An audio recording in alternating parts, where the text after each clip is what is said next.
welcome back to Lex Reads. So in today's video, we're actually going to be talking about some hidden gem books. But I want to show you guys some books that I do classify as hidden gems because these are like, you know that when you read a book and after you read it, it's like, oh my goodness, you have that oh my goodness, kind of feeling. And it's like, why is no one reading this, or why is no one really talking about this? These are some of them. So the first one is She Will Be King by Wea Moore. Wea Moore is actually a Liberian author. This was her debut novel, and it came out, I believe, in 2019.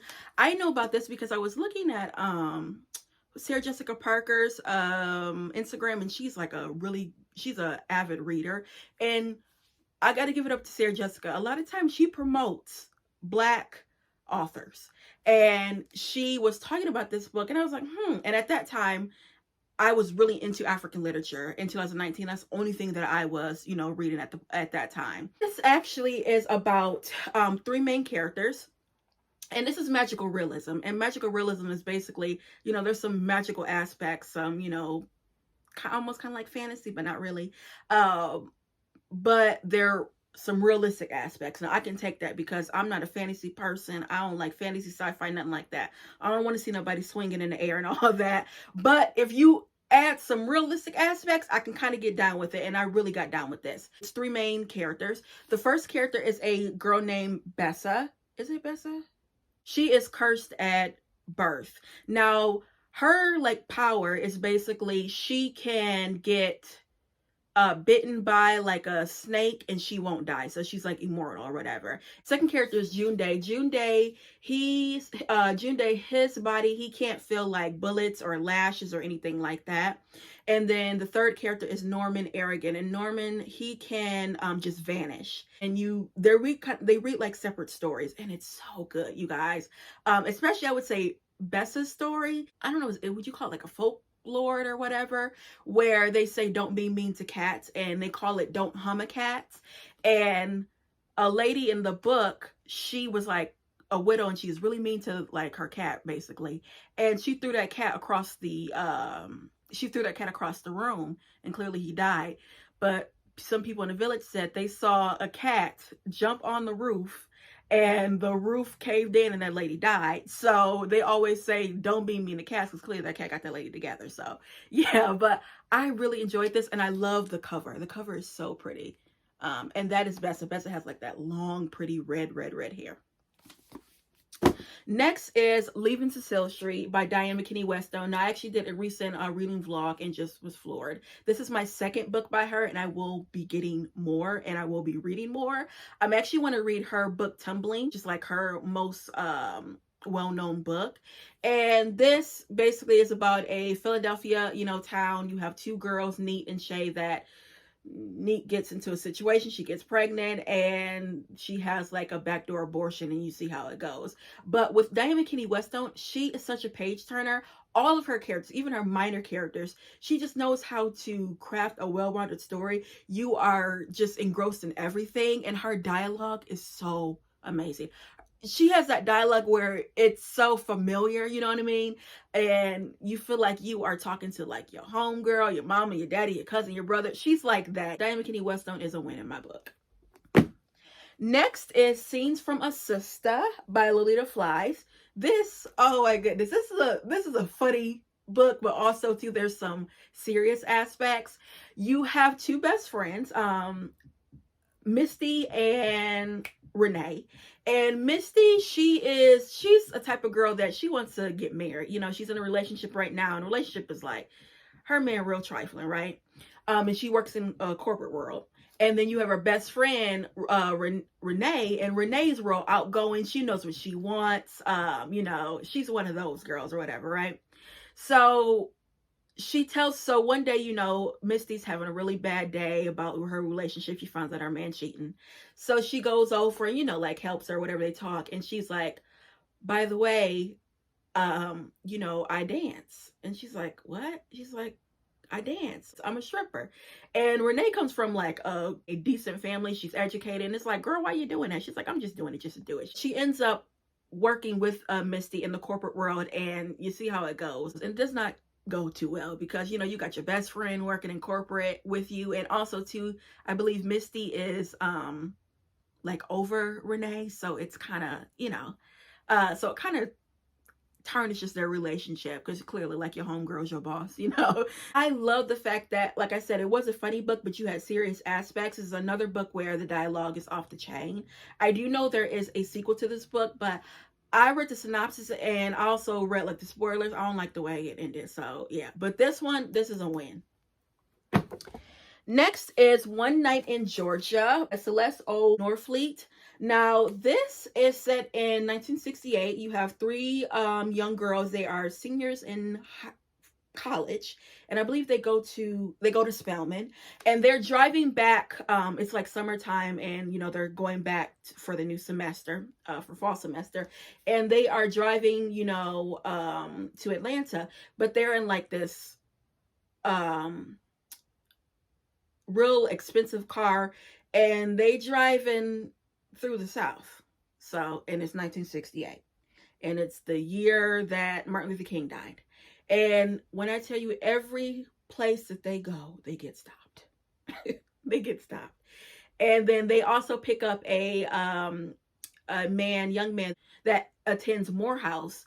And so you got three young girls and a black young man and a very expensive car. And like I said, they get stopped over and over again. But you just see the racial aspects. You see the it was one policeman, they got stopped, and he's asking, where are you guys going? And they're like, oh, we're going back home, we're going to college, it's our senior year. And it's like, y'all going to college? Like, y'all go to college? And they're looking like, yeah, it's our senior year, we're about to graduate. This book talks about, the stigma when it comes to, Black education, obviously racism, sexuality, everything. This is such a good book. Next, of course, I have to mention a Donna Hill book, and you already know it's Rhythms. I also did a reading blog on this, so I want to say last year, and I've been talking about Donna Hill on my channel ever since I read this book, y'all. And she is one author where she's among my favorite, because not only does she know how to tell a well-rounded story, you learn, but you also are entertained at the same time. She doesn't hit you over the head with it. Also, too, her books are not super long, so you're getting just everything, okay? I have read 3 of her books, and y'all, this is an author where I am in the process of starting to collect all her books. I want to read all her books. Because she just hits it out the park. This, a little background about a woman named Cora in the 1920s. She's a singer. She's also deep in the church. And then she goes to Chicago. Some little stuff happens. She comes back to her little small town. She has a child, Emma. Emma hates her mama. So Emma's like, you know what? I'm sick of you. So I'm going to go to, I believe, Chicago or somewhere up north. She starts her life. She has a baby, Paris, and then that's it. And then there's a sequel to this book, and the sequel is What My Mother Never Told Me, which I also read, fantastic, and that is from Paris, which is the daughter's point of view. All right, next is Flora Nawapa. One is Enough. This is from the African Women's Writer Series, fantastic. This book, oh my goodness. Well, first of all, the author, they said she is the first African novelist to be published in English language in Britain. So she's a pioneer. This book is about a obviously African woman. She has a husband that he trifling. She's also she can't get pregnant, so they blame the woman like they always do. And she like divorces him, and also she starts a business, and that's like, they don't like women to work during those times. But she starts talking to a priest. Yes, a priest. And it's like, girl, this is so good. This also is only 154 pages. This was just so good, y'all. This is a book where I read it one sitting, okay? Because I just could not put it down. Because it's like, wait, you get involved with a priest? Next is The Street by Ann Petrie. I also did a reading vlog on this. Well, last year in December was the first time I read Ann Petrie, and was just flabbergasted. This book is so modern. The fact that this came out in the 40s, it does not feel like it came out in the 40s. Ann Petrie was the first African-American woman to sell over 1 million copies. Lord, this is what it talks about. Obviously, it's racism. It talks about sexuality. It talks about gender. It talks about poverty. I mean, you're dealing with a woman, a Ludi, young black woman who has a young black son, and she lives in a neighborhood that is just horrible. You don't want to leave your baby by itself, but she has to make a living. And oh Lord, that's all I'm gonna say, y'all, because the ending, you understood why she did what she did, and you don't fault her, but at the same time you kind of do. But it's kind of like there's no way out of her circumstance. Oh my goodness, y'all, watch my reading vlog. Of course I don't give spoilers away, but I always like to read some passages and you guys will see her writing. Her writing is beautiful, but this book, it's heartbreaking, it's necessary, and yeah, that's all I gotta say. Next is another African novelist. It's Under the Adola Tree, I believe, by Chinalu Akparanta. Y'all know the names. This was real good, y'all. This is about obviously a young Nigerian girl. This is during the Biafra War, and she goes to live with I think a priest or a pastor, something like that. But she's dealing with aspects of her sexuality. And you guys know in African, cultures, you can die. They will kill you if you like the, same sex. And so she's a woman. If she likes a woman, they will kill you. If you're a man, you like a man, they will kill you. They like, girl. And you just see the ins and outs of how that is dealt with in society. Our mother's, very religious, and she's trying to, it looks like her mom knows that she has feelings for women, but she's not gonna just say it. And her thing is, let's just pray it away. Let's just pray it away. It also kind of gives you the feeling of a Color Purple when it comes to like letters, because Color Purple is, basically letters. It deals with that. Y'all, this is another one where it was also a book after I read it, I was just, it was like that. Because you got closure. It ended the way you wanted to end. Also, you understood a lot of things that the main character was going through. Y'all, please read this. Please, please, please read this. Oh my goodness. Next is Like One of the Family by Alice Childress. This is another book that I did a reading vlog on. This was also the first book I read by her. Alice Childress is known as a playwright. And this was just so funny. Like One of the Family, a conversation of domestic life. You have a lady named Mildred who is a domestic, and she's one of them workers where I didn't come here to work, and it's like, girl, you're a maid, you're supposed to clean up and stuff. She does what she's supposed to do, but she does it at her own pace. And she's the type of domestic, like, hey, you forgot to clean the counters. Oh, well, I'll do it tomorrow when I come. She's like that, okay? But these read like little short stories. It was so fun to read. You also just get into the mind of a, Black woman during the 1950s and what they have to go through. It's like a, you have that satire and that humor. Y'all, please read this. This is so funny. And then lastly is Perfect Peace by Daniel Black. Girl, this was a page turner. You know what? I need to read this again because, of course, the tabs, I got to change the tabs. Okay. You have a family that's in Arkansas. You have a woman, Emma, I believe. Is it Imogene? I believe her name is Imogene. Yeah, Imogene. Imogene has, 7 kids? All of them are boys. And every time she has a baby, she's like, are you kidding me? Lord, I've done everything I'm supposed to do, and you keep on giving me all these boys. And that last one, she's like, I'm going to try for, see if I get a girl. So she has number 8, and it's a boy. And she's like, you know what? I am going to make this a girl. And the midwife like, girl, that's a boy. She said, I'm making this a girl. And only you and me know. And if you tell, I got some stuff on you. And the lady like, oh, Lord, she just go. So Perfect, she names her Perfect because Perfect, like she said, she's perfect in every way.